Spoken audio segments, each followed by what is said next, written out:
Hey guys, and welcome back to my channel. This video is all about sleep training, what worked for Camden, my tips, tricks, and the routine that I use to get him to sleep through the night. I am a first-time mom. If you're new to my channel, I hope that you will subscribe. I hope you like this video, and this is my first baby. Again, he's 9 months old, and his name is Camden. When he was 6 months old, I took him into the doctor's for his 6-month checkup, and my pediatrician recommended that I let him cry it out, that he was old enough now to not need to eat through the night. He should have, one bottle before bed, and then he should be good to go for, the next 10 to 12 hours or however long he sleeps, that he shouldn't need to get up and eat. And Camden loved at this point at 6 months to get up during the night like 2 or 3 times to eat. So I took her advice and I said, okay, I'm going to do this. I'm going to let him cry and see if this works. I did a nighttime routine with him and I put him in his crib and I let him cry. He cried and he cried and he cried and I let him cry, I think, for like 45 minutes. And he was screaming like it was like the worst thing in the world, and I was like, something's not right. Like, I'm sorry. I don't know. I made sure that he was fed and that he was changed and that he was like warm, but not too warm, and he just didn't want to be in his crib. Ultimately, that's what it was. So after 45 minutes of excruciating pain listening to him cry, it was really, really hard for me to just sit there with the baby monitor. And, my husband was there and he was just like, let's just watch a movie and just let him do his thing and he'll fall asleep. And I was like, as a mother, when you hear your baby cry, it's like the hardest thing in the world not to go run to them and make sure that they're okay and comfort them. So when I heard him crying after 45 minutes, I was like, I can't do this anymore. I can't do it. I've got to figure something else out to do. So I went in there and I held him and I rocked him, and he was like hyperventilating. He was so shooken up, so upset. He could hardly catch his breath. He was so upset. I felt so bad. I felt so guilty. I was crying myself. I was like, why would I do this to him? Like, I'm his mom, and all he wanted was me, and I was ignoring him essentially, and it was so heartbreaking and so sad. And I decided, I don't care what my pediatrician says, I'm not letting him cry. Like, if he cries, I'm going to comfort him until he figures out that he needs to go to sleep. I knew that I needed to do something. I just wasn't sure what to do. So this is where I took 2 weeks to just Google everything. I mean, I read all about all different sleep training methods, and I took notes on each thing, and I kind of just tried to combine, different steps to see what was best for me and Camden. If you watched my mommy nighttime routine with my baby, that was around 4 or 5 months, I believe, and that is when he did sleep in his crib, and I would give him a bottle. I would rock him to sleep in his glider, and I would just place him in his crib, and he would go to sleep, and it was, fine. And then about 5.5 months, it didn't seem to work anymore. I'd rock him to sleep in my arms and put him in the crib, and right when he touched the crib, he would wake up and look at me and realize that I was leaving and start screaming and crying, and he wouldn't stop. So that's when I knew that I needed to figure something else out. I know a lot of you all have been asking me to share this video with you, because if you've been following me for a while, you know that I had a lot of trouble trying to sleep train Camden in the beginning, and nothing was working. He hated his crib. I was doing a bedtime routine with him, but it wasn't working because his naps were so off, and I finally figured out that that was the issue. He was sleeping in his swing, having like 3 naps a day in his swing, sleeping for hours, and then when it came nighttime, he didn't want to go in his crib. He either wanted to go in his swing or sleep in our bed with us. He never was in his room. So it was like, why would I put him in his room at night when he was used to sleeping in his swing during the day?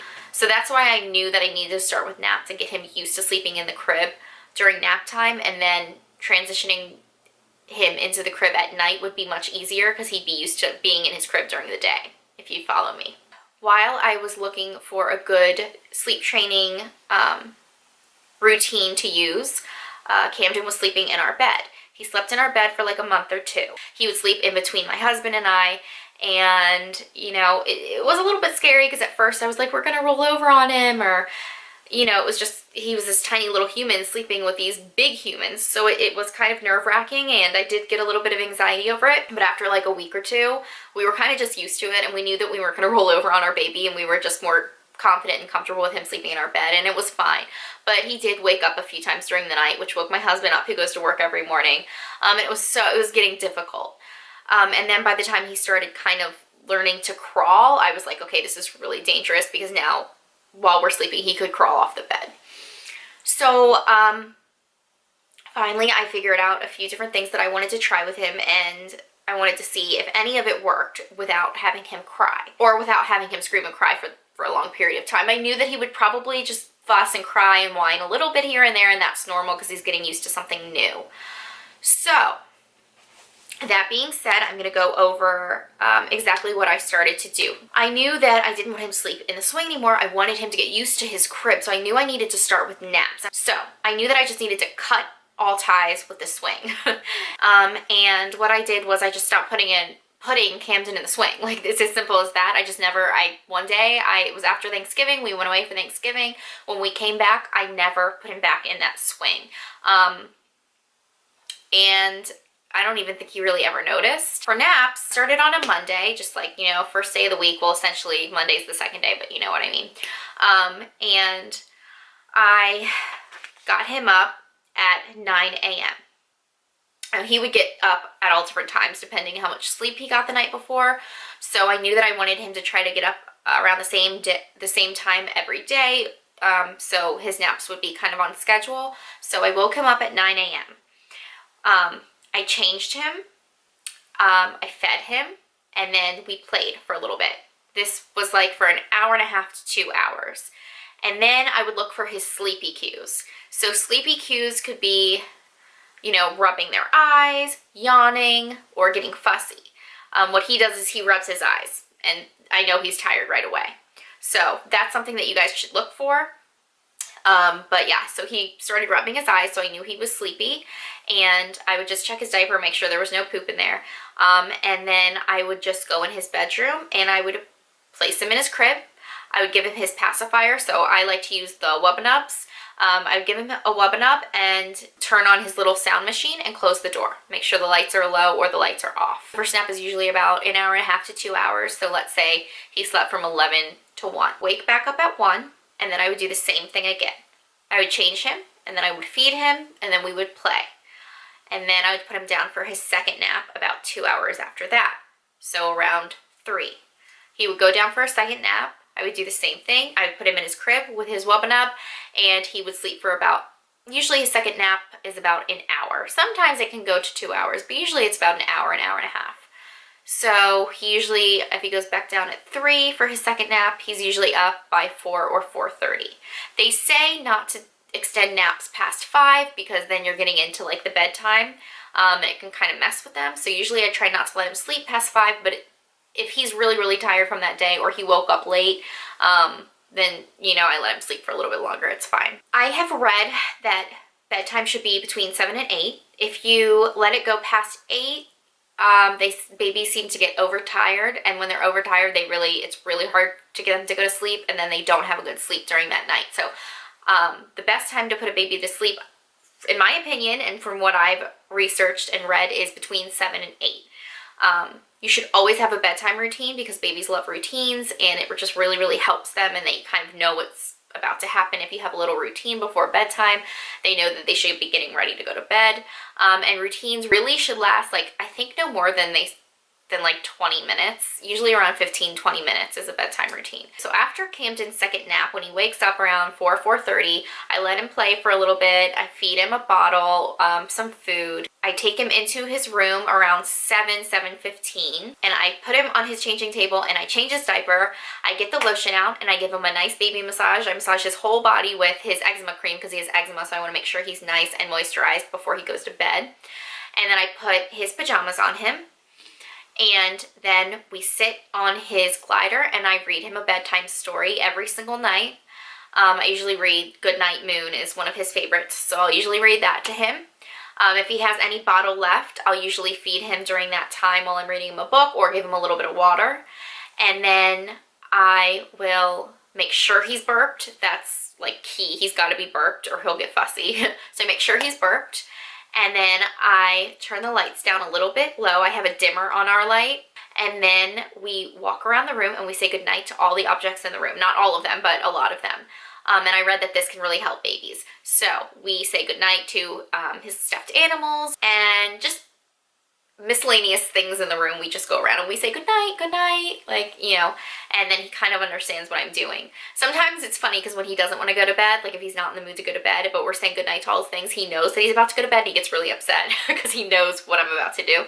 But usually that doesn't happen. So we say goodnight to all the objects in his room, and then I go take him to his crib and I say goodnight Camden. I give him a kiss, I place him in his crib, I take his Wubbanub, and he opens his mouth because he knows what's about to happen. I put the Wubbanub in his mouth. I do give him a pacifier. A lot of the times I've read that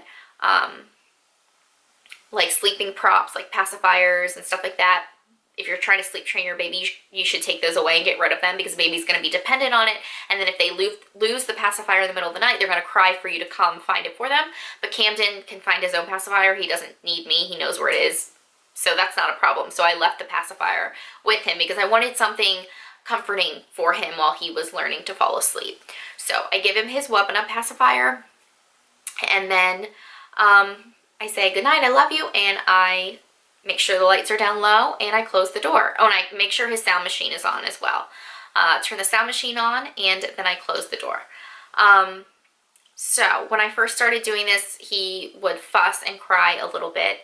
But it was never like that full out screaming, crying like it was in the beginning. And I don't know why. I don't know if it's because he got his nice good naps in, so he was well rested and ready for bed. I don't know if it had to do with the, you know, the bedtime routine, but I never had the issue that I had before when I let him cry it out. He would fuss a little bit sometimes, but it wasn't that hysterical cry. So if he's fussy, I let him fuss for a little bit, and usually he'll just fall right asleep. If he fusses for more than like 10 minutes, then usually I know that he's either pooped or, you know, something's wrong. So if it's more than 10 minutes, I'll go back in and check and make sure he didn't poop. And usually he's pooped and that's why he's fussing. Or maybe I'll feed him a little bit more and then I'll try again and put him back down. But I started doing that, and I'm telling you, we do it every single day and it works. Usually Camden will sleep through the night at this point. He's 9 months. It took a couple months for him to start really sleeping through the night because in the beginning he would wake up like once or twice. I'd say in the beginning he woke up still like twice. My pediatrician told me to cut out nighttime feedings, but I feel like if he's really hungry, then I'm gonna give him some milk. So I would feed him like half a bottle. Usually I give him 6 ounces. So at this time I would feed him like 2 to 3 ounces. He would drink that and go right back down to sleep. And then he'd wake up again a few hours later and I'd do the same thing. Then it went down to like wanting to eat only once during the night. And now he rarely gets up to eat. And if he does, he kind of just drinks an ounce and he goes right back down to sleep. Sometimes I just give him some water. He just takes a few sips and then I rub his back and he'll go back down to sleep. So sometimes he's just a little fussy. A lot of the time in the middle of the night, my baby loves to poop. So if he's fussy or crying in the middle of the night, it's usually because he's got poop in his diaper. So I'll just change him, give him a little bit of water, a little bit of milk, and he'll go right back down. It does take time. It is really frustrating. But this worked for me. So again, I'm going to go over all of my tips for you guys. Get a pen and a piece of paper or get your phone and write these tips down. They really, really did help me. First things first, get them out of the swing if they're sleeping in a swing. Get them in the crib. I would definitely dim the lights, close the curtains, or completely turn off the lights and have it black if your baby isn't scared of the dark. Some babies hate being in the dark, so I would have a dim light on. Even like a night light should work. I would put some white noise on or some, you know, soft lullaby music or some kind of sound for them because that really helps babies sleep. If your baby is fine putting a pacifier in and out of their own mouth and they don't need you to do that, then, you know, I had no problem giving Camden a pacifier, and I still do give him a pacifier to this day to sleep with. For nap time, I would make sure that you have at least 2 hours between naps. You know, sometimes 1.5 if they're really tired, but I would make sure they have full bellies, clean diapers, and they've gotten a little bit of playtime in so they're tired. I would look for sleepy cues. Again, sleepy cues could be like rubbing their eyes, which is what Camden does, yawning, or if they're fussy, you know, maybe they're tired. So look for some sleepy cues, and then it's ready for nap time. For bedtime, again, make sure it's between 7 and 8 p.m. I wouldn't go past 8 p.m., but I probably wouldn't go before 7 p.m. because it's a little too early. Of course, things can happen here and there with your schedules. You can, go out to dinner or go to someone's house, or there's a holiday or whatever, and things get off track and you've got to kind of play around with them. But I'm just saying, for like your everyday kind of schedule that you do at home, I would do a bedtime routine 100%. Pick out a few things that you think that you and your baby would enjoy to do every single night together, whether it's a baby massage, reading a book, saying goodnight to all the objects in the room. Just so you can even Google it. There's a lot of different like little cute things that you can do with your baby when it comes to your bedtime routine. But I would pick like at least 3, and I would do them every single night. Obviously, you should have a baby monitor so you can check on them. But again, if they are like crying or fussing more than 10 minutes, I would go in and make sure that, they have a clean diaper and that they don't need anything, because maybe they need something. And I would just keep trying that every single night until they understand that it is bedtime. It is time to go to sleep. I'm not by any means a sleep trainer or anything like that, but I did do tons of research for a few weeks on it. And this worked for Camden, and I'm telling you, he was like so hard to sleep train in the beginning. Like nothing worked. That's why he slept in the bed with my husband and I. It took a while for me to really figure out what was going to work for him. So, I mean, this probably won't work for all babies. All babies are so different.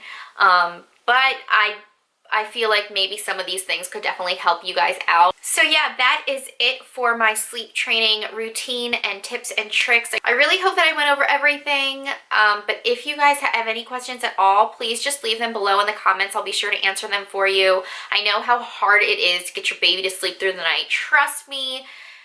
It was hard for me, especially when I heard him cry. Oh my gosh. Oh, I'll never do that again. But whatever floats your boat, whatever works for you. It just didn't work for me. If this helped you at all, please like this video and let me know. I'll do more videos like this, just kind of like tips and tricks and like routines and things that I do with my baby to help you mamas out. So just let me know by giving this video a thumbs up. And don't forget to subscribe if you haven't already. Thank you guys so much for watching, and I will see you in my next video. Bye!